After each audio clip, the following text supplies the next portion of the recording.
बड़ी खबर आपको बता दें, हरियाणा में ग्रुप सी के पदों के लिए अब भर्ती के लिए बदलाव किया गया है। योग्यता में बदलाव करते हुए अब दरअसल ग्रुप सी में भर्ती के लिए आपको योग्यता 10वीं के बजाय 12वीं होना अनिवार्य किया गया है, यानी कि 12वीं कक्षा पास होना जरूरी होगा। एचएसएससी चेयरमैन भोपाल सिंह आपके हर सवाल का जवाब देंगे। खबरें अभी तक पर भोपाल सिंह खदरी हमारे साथ इस समय लाइव जुड़ेंगे और उनकी ओर से जानकारी दी जाएंगी और दर्शक भी उनसे सवाल पूछ पाएंगे। आपके सवाल होंगे और एचएसएससी चेयरमैन के जवाब होंगे, तो अब से कुछ ही देर में वो हमारे साथ लाइव जुड़ेंगे और आपके सभी सवालों का जवाब उनकी ओर से दिया जाएगा। तो ये बड़ी खबर आपको बता रहे हैं। दरअसल हरियाणा में ग्रुप सी और ग्रुप डी की भर्तियों के लिए अनिवार्यता जो है शैक्षणिक अनिवार्यता उसमें बदलाव किया गया है। योग्यता के लिए अब दरअसल ग्रुप सी में भर्ती के लिए आपको 10वीं के बजाय 12वीं की शैक्षणिक योग्यता होना अनिवार्य होगा। कम से कम आपको 12वीं पास होना जरूरी है।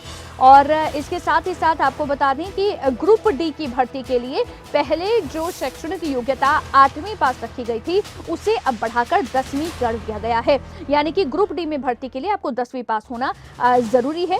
और हरियाणा में ग्रुप सी और ग्रुप डी की सभी भर्तियां सीईटी से होंगी। इससे सभी डिपार्टमेंट में समान प्रकृति के सेवा नियम लागू किए जा रहे हैं। हरियाणा कर्मचारी चयन आयोग की ओर से इसे लेकर विज्ञापन जो है वो भी जारी कर दिया गया है। और इसके साथ ही साथ दरअसल आपको बता दें कि हमारे साथ अब एचएसएससी के चेयरमैन हमारे साथ लाइव जुड़ रहे हैं, जो कि आपके सभी सवालों का जवाब देंगे। जितेंद्र चौधरी हमारे संवाददाता इस समय साथ में मौजूद हैं। Jitendra, over to you.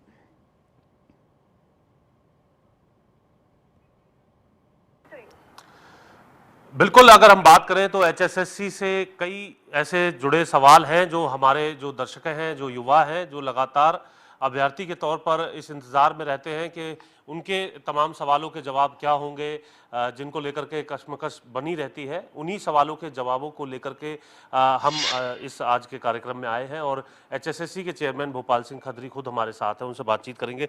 सबसे पहले हम उनसे बातचीत करेंगे, उसके बाद दर्शकों को भी ये मौका है, स्क्रीन पर नंबर फ्लैश हो रहा होगा तो दर्शक भी जुड़ करके सीधा सवाल एचएसएससी चेयरमैन से पूछ सकते हैं। सर, सबसे पहले तो एचएसएससी के अंदर अगर हम बात करें, अभी शैक्षणिक योग्यता को लेकर के कुछ खबर आई थी कि ग्रुप सी के अंदर बदलाव किया गया है, ग्रुप डी के अंदर बदलाव किया गया है। वो बदलाव आखिर किस तरीके से किया गया है, क्या उसके पीछे का कारण रहा? जैसे सीईटी का ड्राफ्ट आया था तो उसमें ही पहले ही क्लियर हो गया था कि सी क्लास के लिए +2 और डी के लिए 10th योग्यता होगी। उसके बाद जब रिक्विजेशन आनी शुरू हुई विभिन्न विभागों से, चीफ सेक्रेटरी साहब ने विभागों को कहा कि आप अपनी रिक्विजेशन, मतलब जितने खाली पोस्ट हैं वो एचएसएससी को भेजिए। तो हमारे पास कुछ ऐसी पोस्टें आ गई जो पद के हिसाब से तो सी में थी, मगर उसकी योग्यता कोई स्पष्ट नहीं थी। किसी की योग्यता 10th, किसी की 10th से भी कम, और यहाँ तक की थी, अगर एक उदाहरण के तौर पे मैं बताऊं, कि कुक की योग्यता ये थी कि पढ़ा लिखा होना चाहिए और उसको खाना बनाना आना चाहिए। इसी तरह बार्बर की थी कि उस पर हेयर ड्रेसिंग आनी चाहिए उस पर, और वो पढ़ा लिखा होना चाहिए। कुछ विभागों के लिए ड्राइवर की आ गई कि ड्राइवर 8वीं पास होना चाहिए और 5 साल का एक्सपीरियंस होना चाहिए।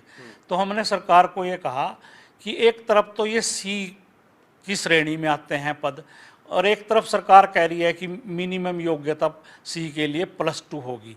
तो इस बात को स्पष्ट करें। तो अब सरकार ने ये बात स्पष्ट की है कि सी के लिए +2 और डी के लिए 10th, और एक लगभग 3200 पोस्टों का एक नया ग्रुप बन गया जो स्किल्ड पोस्टें हैं। मतलब जैसे कुक है, धोबी है, नाई है, इस तरह से अर्दली है, इस तरह से 3200 पोस्टों का एक ग्रुप और बन गया।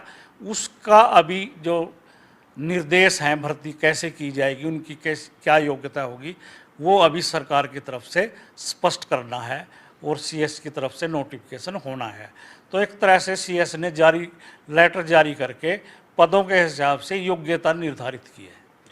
मौजूदा समय में कितनी जो भर्तियां हैं वो आपने निकाल दी हैं और कितनी आने वाले समय में होने वाली हैं, ये सवाल आपसे हमेशा होता है, आज भी हम जानना चाहेंगे। 32,000 पोस्टों के लिए हमारा सी क्लास की जो पोस्टें हैं उसके लिए पोर्टल खुला है और आवेदन आने शुरू हो गए। लगभग 40,000 आवेदन आ भी चुके हैं। 5 मई को रात को 11:59 पर हमारा पोर्टल बंद होगा। आपके माध्यम से उन बच्चों को मेरा सुझाव है कि जो इस कतार में हैं कि वो अपना फार्म बड़ी सावधानी से सारी इंस्ट्रक्शंस पढ़ के समय रहते हुए अप्लाई कर दें, ताकि बाद में ये ना कहें कि मैं अप्लाई नहीं कर पाया। ये सीईटी क्वालिफाइड के लिए ही होगा। ये सीईटी क्वालिफाई के लिए है। जो 3,57,000 लोग सीईटी क्वालिफाई हैं वो अपनी अपनी योग्यता के हिसाब से आवेदन कर सकते हैं और कर रहे हैं अभी। सर, सोशल इकोनॉमिक के जो नंबर हैं उसको लेकर के भी एक इशू सामने आ रहा था कि उसमें किस तरीके से आप जो है वो उसकी वेरिफिकेशन करेंगे, या जिन लोगों ने भरा है वो वास्तव में उसके लिए एलिजिबल है या नहीं है।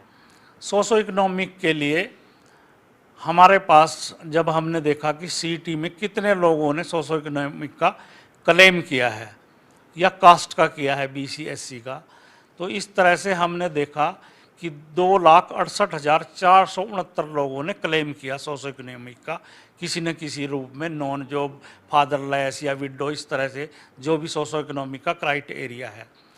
तो हमने एक नोटिस निकाल के कहा कि आपने जो क्लेम किया है, अगर आपसे गलती से क्लेम हो गया है तो उसको विड्रॉल करिए, फॉरगो कीजिए और अपने क्लेम को आप कन्फर्म कीजिए, वेरीफाई कीजिए कि हाँ मैं वाकई फादरलेस हूँ।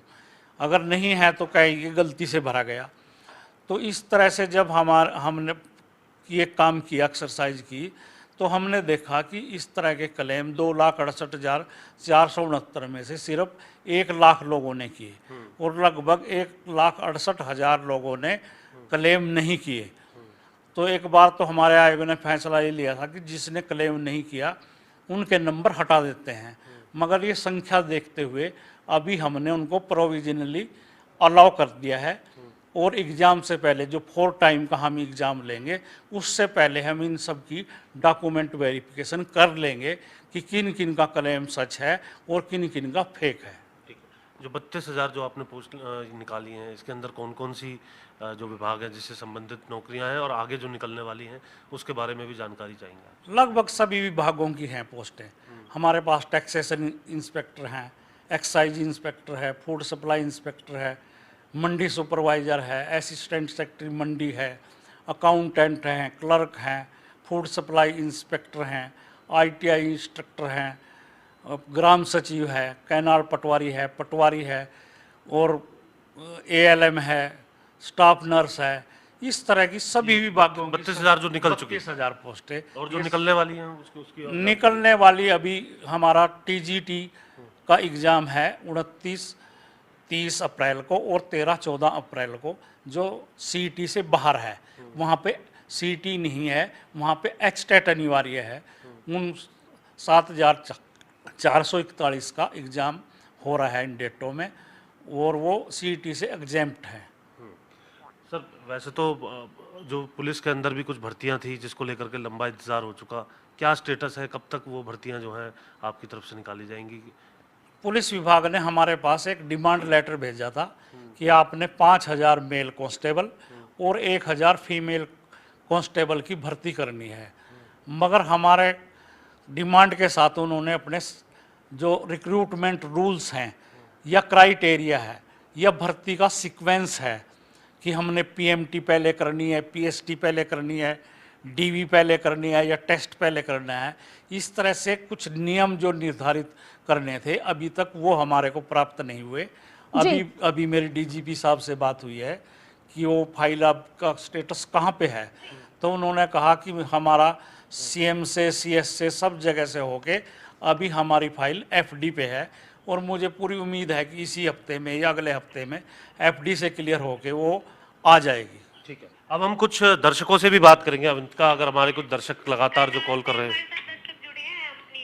जी मनीष, अपना सवाल पूछिए।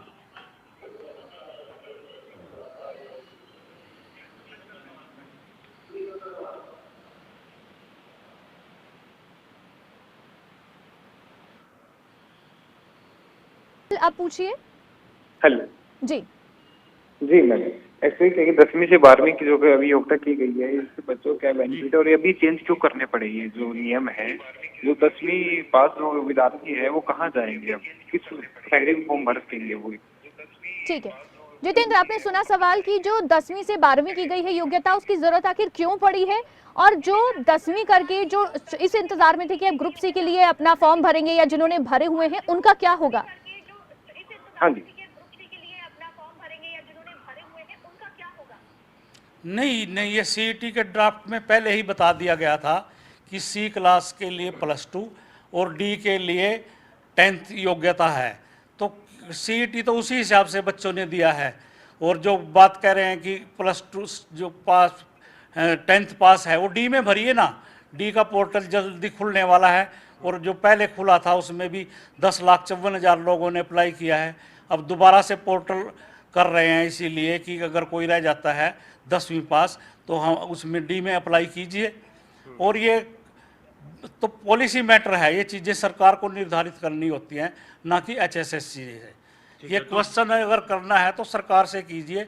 HSSC के पास तो जो इंस्ट्रक्शंस या जो एक्ट बन के आएगा सरकार की तरफ से वो फॉलो करना पड़ेगा। और जो सीईटी हुआ है वो पहले ही सीईटी 10वीं में इसी पहले हिसाब ही से हुआ। क्लियर कर दिया गया था। जो मैंने आपको बीच में बात बताई कुछ पोस्टें कि ये पोस्टें ऐसी थी कि ये ना डी में सी में तो आ रही थी मगर इनकी योग्यता निर्धारित नहीं थी। निर्धारित नहीं तो थी। हमने सरकार से पूछा कि कम से कम योग्यता निर्धारित तो कर दीजिए। मनीष इस इंटरव्यू को शुरू से अगर देखेंगे तो उन्हें शायद जवाब जो है और क्लियरिटी से मिल जाएगा, क्योंकि हमने भी इसी सवाल से शुरुआत की थी। अगले अगर कॉलर हो तो उनसे सवाल करवाइए। जी जितेंद्र, अगली कॉलर जो है वो हमारे साथ जुड़ेंगे, लेकिन उससे पहले आप जो बातचीत कर रहे थे इस समय चेयरमैन साहब के साथ।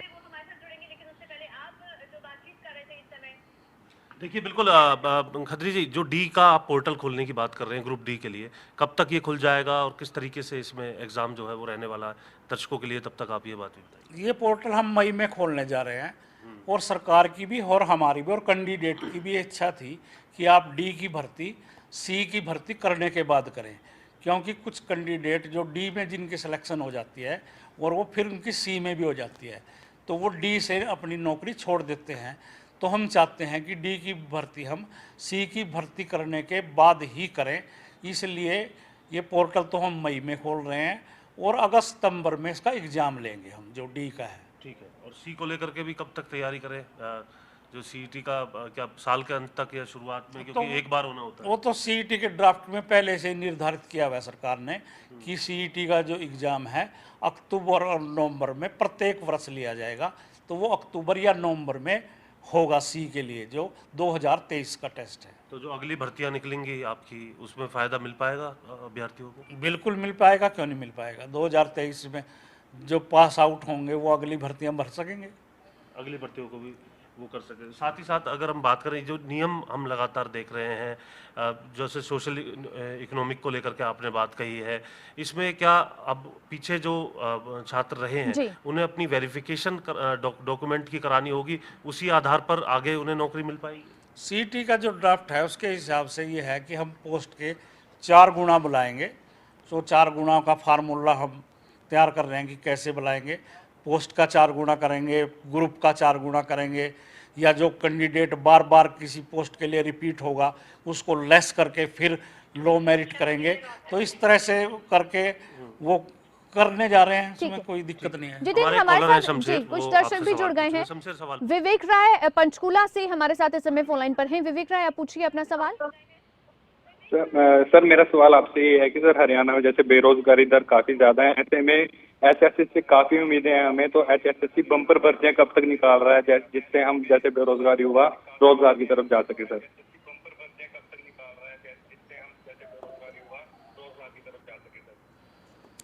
सरकार ने हमारे को 62,000 भर्तियों का जो डिमांड है वो भेजी हुई है और मुझे पूरी उम्मीद है कि 31 दिसंबर 2023 तक हम ये अपना पूरा टारगेट पूरा कर लेंगे। क्योंकि हमारे पास जो अच्छी बात ये है कि हमने एग्ज़ाम के लिए वैकेंट डे ढूंढने पड़ते थे, मतलब सैटरडे और संडे ढूंढने पड़ता था, और उसमें भी कई बार ये है कि सैटरडे में भी स्कूल खुलते थे।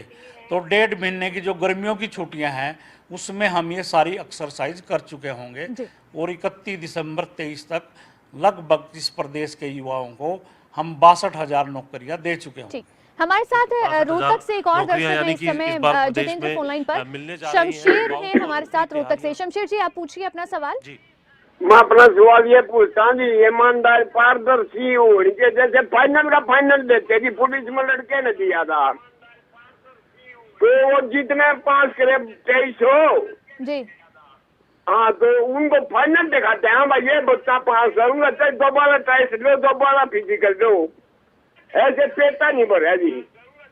ठीक है, बहुत शुक्रिया सर जुड़ने के लिए, आपके आपके हाँ सवाल। जी। जी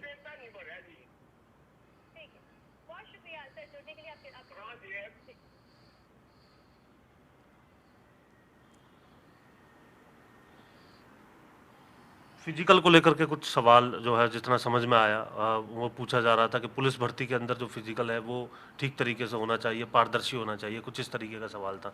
क्या इस तरीके की भी कोई त्रुटि जो है देखने के लिए मिली? इनका कहना शायद ये था कि पीएमटी पीएसटी पहले होना चाहिए, तो वो तो जो रूल सरकार या डिपार्टमेंट पुलिस डिपार्टमेंट बना के भेजेगी, हमारे को तो वो फॉलो करने पड़ेंगे। ठीक है, हमारे साथ एक अरविंद, और अपना सवाल दर्शक इस समय फोन लाइन पर हैं, करनाल से अरविंद हमारे साथ फोन लाइन पर जुड़ गए हैं। जितेंद्र, अरविंद जी आप पूछिए अपना सवाल।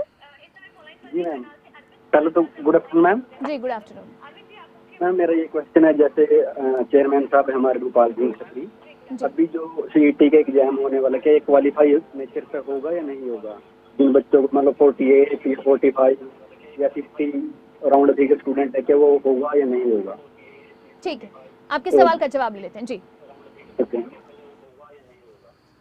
अभी तक सीईटी के ड्राफ्ट में अभी तक 4 टाइम का फार्मूला है और हम वही फॉलो करने जा रहे हैं।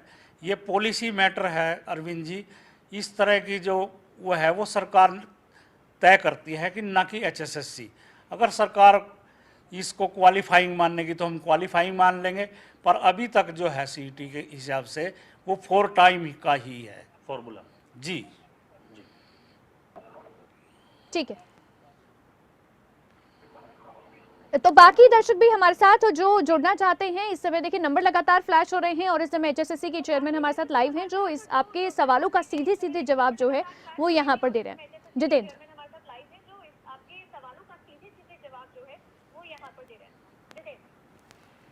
बिल्कुल सर, जैसे फॉर्मूले को लेकर के यहाँ पर ये सवाल पूछा गया है, खासतौर से इस तरीके के जब फॉर्मूले होते हैं उनको लेकर के छात्रों में काफ़ी कन्फ्यूजन रहती है। कई बार छात्र ये कहते हैं कि हम एचएसएससी के दफ्तर कुछ डॉक्यूमेंट अपडेशन के लिए या फिर कोई त्रुटि होती है उसके लिए हम पहुँचते हैं, कईयों को पोर्टल की जानकारी नहीं होती, तो ये तमाम चीज़ें उनको एक स्टेप पर मिल जाएँ, कोई हेल्पलाइन नंबर है या फिर कोई व्हाट्सएप नंबर है या इस तरीके की जो चीज़ें हैं, इस सुविधा को किस तरीके से हमने जो एडवर्टाइजमेंट की है और नोटिस निकाल के हमने 3 फ़ोन नंबर दिए हुए हैं और 3 फ़ोन नंबर पे लगभग 12 सेट हमारे नीचे हेल्प डेस्क पे लगे हुए हैं। जो बच्चे फ़ोन करते हैं, कॉल करते हैं, तो हम उनकी समस्या साथ के साथ हल करते हैं। अगर कॉल उठाने वाले जो कर्मचारी हैं उसके पास उस समस्या का हल नहीं है तो वो उसका मोबाइल नंबर नोट करता है और हायर अथॉरिटी से पूछ के कि समस्या का क्या हल है, दोबारा उस कैंडिडेट को फ़ोन करते हैं कि आपकी समस्या का हल ये है, आप फार्म इस तरह से भरिए। तो हमारी हेल्प डेस्क 24 घंटे खुली हुई है। 24 घंटे में हाँ हाँ, हम समस्याओं का समाधान करते हैं बच्चों का, और बड़ी मात्रा में तो मैं खुद ही व्हाट्सएप पे बच्चों की समस्या का समाधान एक और दर्शक जींद से हमारे साथ रघुवीर जो है वो भी फोन लाइन पर जुड़ गए हैं। रघुवीर जी पूछिए अपना सवाल। तो उनको मैं इग्नोर कर। सर मेरा सवाल ये है कि क्या हम उम्मीद कर सकते हैं कि पारदर्शिता बढ़ती होगी, पूरी पारदर्शिता बढ़ती जाएगी? बहुत शुक्रिया जुड़ने के लिए, आपके सवाल का जवाब लेते हैं।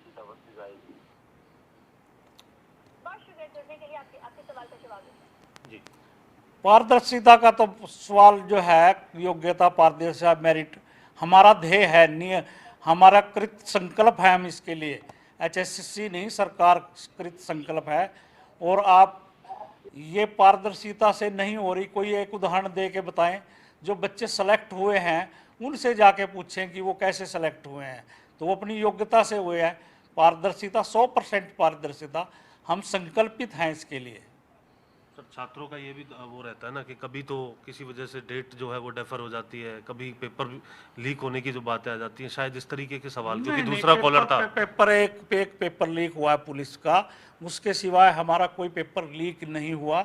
हम बार बार कहते हैं, कई बार चीटिंग की घटनाएं जरूर हो जाती हैं कि व्हाट्सएप पे क्लासरूम से फ़ोटो खींच के बाहर भेज दिया किसी एक इंडिविजुअल को फ़ायदा करने के लिए।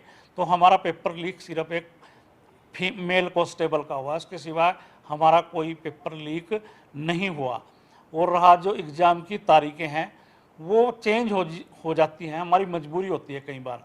जैसे ईद का त्यौहार था, उस दिन हमारा टीजीटी का पेपर था, तो हमने पीछे करना पड़ा 13 और 14 मई को। 14 मई को हमने सी क्लास के किसी ग्रुप का पेपर लेना था, तो अब हमने टीजीटी का लेना पड़ रहा है। 21 तारीख को हमने किसी ग्रुप का पेपर लेना था, उधर एचपीएससी का पेपर आ गया, एचसीएस प्रीलिमिनरी का। तो हमने 6-7 मई को पेपर लेना था, उस दिन एनटीए का नीट का पेपर आ गया है। तो कुछ ना कुछ हमारा रिशेड्यूल तो होगा ना, तो कुछ हमारी मजबूरियां हैं। ठीक है, एक और दर्शक मोहित हमारे साथ इस समय भिवानी से फोन लाइन पर जुड़ गए हैं। मोहित, पूछिए अपना सवाल। सवाल पूछिए। जो टीजीटी का मैथ का पेपर होना है उसके सेंटर कब तक आएंगे, एडमिट कार्ड कब तक आएंगे, वो पूछ रहा था मैं। जी ठीक है। कल 5 बजे के बाद आपके एडमिट कार्ड जारी होने शुरू हो जाएंगे। ठीक है, एक बड़ी जानकारी दी जा रही है एचएसएससी चेयरमैन की तरफ से, और एक वाजिब सवाल भिवानी के हमारे कॉलर की तरफ से पूछा गया, और उनका ये कहना है कि कल 5 बजे के बाद जो एडमिट कार्ड है और जो सेंटर है उसकी जानकारी जो है उनको मिलनी शुरू हो जाएगी। जी, मैं इसमें एक ऐड करता हूँ, ऐसे सभी कैंडिडेट से जो टीजीटी का एग्ज़ाम देने जा रहे हैं, अब की बार टीजीटी का पेपर बिल्कुल पंचकुला में ही हो रहा है, किसी और शहर या किसी ज़िले में नहीं हो रहा है, सिर्फ पंचकुला ज़िले में हो रहा है। और कल 5 बजे के बाद एडमिट कार्ड जारी होने शुरू हो जाएंगे। सभी ये बहुत बड़ी अभ्यर्थियों को यहाँ जानकारी, आना होगा। जी। कितने ऐसे अभ्यर्थी हैं सर, ये भी हम आपसे जानना चाहेंगे। लगभग 40,000 लोग जो है, 7,000 पोस्टों के अगेंस्ट 40,000 लोगों ने अप्लाई किया है। यानी सेंटर की जानकारी तो आपने खबरें अभी तक के माध्यम से तमाम दर्शकों को दी है। बिल्कुल। बिल्कुल। सेंटर आपका पंचकुला जो है सेंटर वो पंचकुला TGT में का है रहने और वाला कल एडमिट ये कार्ड जानकारी जारी हो रहे हैं। जितेंद्र, देखिए चिंता जो थी अब तक टीजीटी के अभ्यर्थियों को कि सेंटर कहां पड़ने वाला है, वो चिंता करने की जरूरत नहीं है, पंचकुला में ही सेंटर होगा, ये स्पष्ट कर दिया गया है। एक बड़ी जानकारी जो एसएससी के चेयरमैन की ओर से दी गई है, खबरें अभी तक पर ये एक्सक्लूसिव जानकारी दी गई है कि पंचकुला में ही सेंटर होगा टीजीटी का, और कहीं पर भी और किसी जिले में एग्जाम नहीं होगा, सिर्फ पंचकुला ही सेंटर होगा। और कल शाम 5 बजे के बाद में एडमिट कार्ड जारी होने वाले हैं। ये बड़ी जानकारी भी सभी अभ्यर्थियों के लिए इस समय एचएसएससी चेयरमैन की ओर से खबरें अभी तक पर एक्सक्लूसिव ये जानकारी है जो दी गई है। जी जितेंद्र।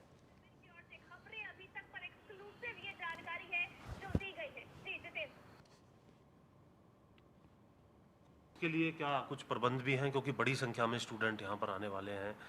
40,000 एक बड़ी संख्या है पंचकुला के लिए। तमाम सेंटर्स पर क्या तैयारी है, किस तरीके से जो स्टूडेंट यहाँ आए कोई दिक्कत ना हो ट्रांसपोर्टेशन को लेकर के या फिर समय अवधि को लेकर के, किस तरीके की तैयारी इसको लेकर के की गई? नहीं, लॉ एंड ऑर्डर को मेंटेन करने के लिए डीजीपी को लेटर हमने लिखा हुआ है, और हमारे जो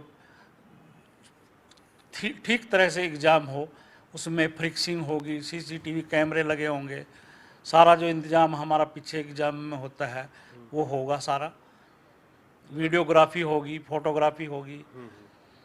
सर कुछ जिस तरीके से हमने देखा सीईटी में जब बड़े तौर पर जब छात्रों ने आवेदन किए थे, बसेस जो है वो अरेंज की गई थी स्पेशल उसके लिए, मुख्यमंत्री मनोहर लाल जी भी इस पर नज़र बनाए हुए थे, क्या क्योंकि बड़ी संख्या में सिर्फ पंचकुला में ही 40,000 की संख्या आपने बताई, वो तमाम अभ्यर्थी आएंगे, कुछ अपना ट्रांसपोर्ट भी लेकर के आएंगे, और ये जानकारी अभी अभी जब दर्शकों को मिली होगी कि उनका सेंटर टीजीटी का पंचकुला में ही रहेगा, कोई और सेंटर नहीं है। एक साथ तो में पंचकुला में ही जितेंद्र सेंटर सवाल आने ये भी वाला है है। कि वो क्योंकि तमाम 40,000 के तैयारी आसपास संख्या होगी और अकेले पंचकुला सेंटर रहेगा, तो क्या एक ही चरण में होंगे या फिर अलग अलग चरण में जो है, जैसे पहले भी हुए हैं कि एक सुबह में एग्जाम हो रहा है, एक दोपहर को हो रहा है, क्या इस तरह से एग्जाम जो है वो कंडक्ट कराए जाएंगे? हमारे साथ रवि हमारे दर्शक इस समय फोन लाइन पर जुड़ गए हैं, पहले उनका सवाल ले लेते हैं। रवि, अपना सवाल पूछिए। हाँ, बहुत अच्छा। मैम मेरा सवाल ये है कि जैसे अभी मैंने फार्म भरा है, फॉर्म फिलअप किया है, तो उसमें मेरी बहुत सारी कैटेगरी आ गई है, मैंने उसके लिए अप्लाई कर दिया है, लेकिन मेरे सामने समस्या ये है, मैं तैयारी किस बेस पे करूं? जैसे मेरे पास सैनिटरी इंस्पेक्टर के लिए मैंने अप्लाई किया है, उस ग्रुप का अलग सिलेबस है और कैटेगरी नंबर 56 का अलग सिलेबस है, ग्रेजुएट लेवल का अलग सिलेबस है। तो मेरे पास टाइम कम है और ये कंटिन्यू एग्जाम चलने वाले हैं, तो मेरी कंफ्यूजन ये है कि मैं किस बेस पे तैयारी करूं, किसको छोड़ूं, किसको एक्सेप्ट करूं। बहुत शुक्रिया अपना सवाल ये यहाँ पर पूछने के लिए। हमारे साथ है चेयरमैन साहब है, वो खुद जवाब देंगे। जी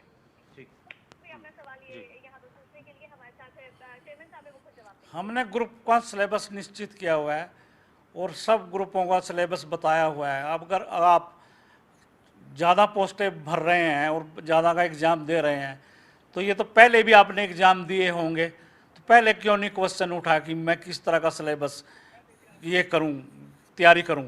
अब की बार तो हमने बल्कि ऐतिहासिक कदम उठाते हुए हर पोस्ट का सिलेबस बताया है कि ये आने वाला है, जो बच्चों की डिमांड थी। यानी कि और अच्छा किया है ताकि बच्चा तैयारी कर सके। अब ये तो छात्रों के ऊपर है, अगर वो 10 एग्जाम देना चाहेगा तो 10 एग्जाम की तैयारी प्रायोरिटी की बात कहीं ना कहीं अब यहाँ पर आ जाती है कि छात्र की प्रायोरिटी क्या है। शिफ्ट को लेकर के एक सवाल था, उसका जवाब दीजिए, उसके बाद हम हमारे जो है 4 शिफ्टों में पेपर हो रहा है, मतलब 2 शिफ्टों में हर रोज होगा, तो इसलिए ये लगभग 8 शिफ्टों में पेपर हो रहा है। 29 तारीख को मॉर्निंग और इवनिंग, 30 तारीख को मॉर्निंग और इवनिंग, इसी तरह से 13 मई को मॉर्निंग और इवनिंग, और जो 14 तारीख है उसमें भी मॉर्निंग और इवनिंग। हमने इस तरह से बांटा हुआ है सब्जेक्ट वाइज कि उर्दू, म्यूजिक, होम साइंस ये एक शिफ्ट में हो रहा है पेपर, साइंस का एक शिफ्ट में हो रहा है, फिर इंग्लिश का अलग हो रहा है। हमने इस तरह के बंदोबस्त किए हैं कि अगर कोई बच्चा 2 एग्ज़ाम देना चाहे कि वो हिंदी में भी दे और साइंस में भी दे, तो उसका क्लैश नहीं होगा, तो उसको वहीं पर सेंटर मिलेगा। अगर उसका मॉर्निंग में साइंस का पेपर हो रहा है तो वो हिंदी का या फिजिकल एजुकेशन का या किसी इंग्लिश का, उसका इवनिंग में उसी सेंटर पे एग्ज़ाम हो रहा होगा, तो बच्चों को कोई कठिनाई नहीं आएगी। ठीक है, इसको सुनिश्चित आपकी तरफ से किया गया है। बहुत बहुत शुक्रिया सर हमसे बातचीत करने के लिए और तब हमारे दर्शकों से भी बातचीत करने के लिए। तमाम सवालों के जवाब यहाँ पर दिए गए हैं और समय समय पर खबरें अभी तक की तरफ से भी ये प्रयास रहेगा कि आपके सवाल खुद आप पूछें और उनका जवाब भी बिल्कुल। और देखिए बड़ी जानकारी, खबरें अभी तक पर एक्सक्लूसिव जानकारी दी गई है टीजीटी एग्जाम को लेकर। कल शाम 5 बजे के बाद टीजीटी के एडमिट कार्ड जारी किए जाएंगे और अकेले पंचकुला जिले में ही इस बार टीजीटी का एग्जाम होगा, यानी कि प्रदेश में और किसी जिले में ये एग्जाम नहीं होने जा रहा है। तो टीजीटी के बच्चों का, जिनका भी ये पेपर है, उनके लिए बहुत बड़ी जानकारी है जो एसएससी चेयरमैन ने खबरें अभी तक पर दी है। कल शाम 5 बजे आपके एडमिट कार्ड जारी हो रहे हैं 5 बजे के बाद, और पंचकुला जिले में ही आपका सेंटर होने वाला है, यानी कि सेंटर की चिंता करने की जरूरत नहीं है, पंचकुला जिले में ही एग्जाम होगा। और एक और जो बड़ी जानकारी दी गई है कि पेपर कैसे होने वाला है, देखिए भोपाल सिंह खत्री की ओर से ये जानकारी दी गई है कि 8 शिफ्ट में, यानी कि एक सुबह पेपर होगा, एक शाम को, एक दिन में 2 शिफ्ट में पेपर होगा, और ऐसे कुल 8 शिफ्ट जो है, यानी कि 4 दिन चलेगा पेपर, तो 8 शिफ्ट हो जाएंगी। तो ऐसे ये पेपर होने वाला है। एक दिन में 2 पेपर होंगे, 2 अलग अलग, एक सुबह पेपर होगा एक शिफ्ट में और एक शिफ्ट में शाम को पेपर होगा। तो ये बड़ी जानकारी, खबरें अभी तक पर एक्सक्लूसिव जानकारी भोपाल सिंह खत्री की ओर से दी गई है। पंचकुला सेंटर होगा, टीजीटी के एग्जाम का सेंटर पंचकुला में ही होगा। शाम 5 बजे के बाद एडमिट कार्ड जो है टीजीटी के लिए वो जारी कर दिए जाएंगे।